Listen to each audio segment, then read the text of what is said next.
Hey everyone, today I'm going to teach you how to order an Uber for someone else. So let's get started with this quick tutorial. First, open the Uber app on your phone. Once you're logged in and the main screen loads up, direct your attention to the top of the screen where you'll see a search bar. This is the main area where you'll start setting up the ride. Go ahead and click on this search bar to begin the booking process. After clicking the search bar, you'll notice a new screen appears with ride options at the top. Look for the text that says "For me" near the top section of the screen.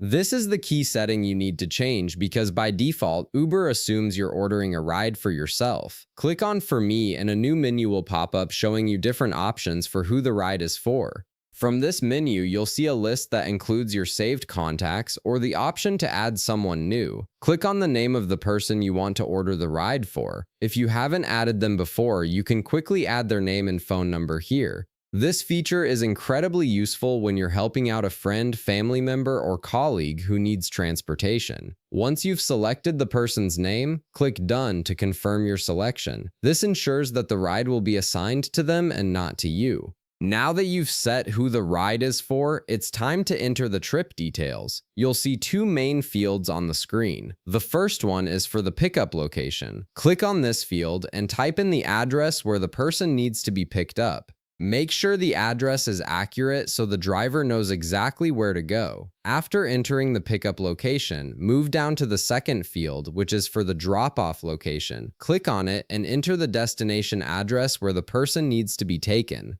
Double-check both addresses to ensure everything is correct before moving forward. Once you've entered both the pickup and drop-off locations, Uber will automatically calculate the route and show you the available ride options. You'll see different types of Ubers displayed on the screen, such as UberX, Comfort, or 40, each with different price points and vehicle sizes. Browse through the options and choose the one that best fits the person's needs and your budget. After selecting the ride type, click on it to proceed.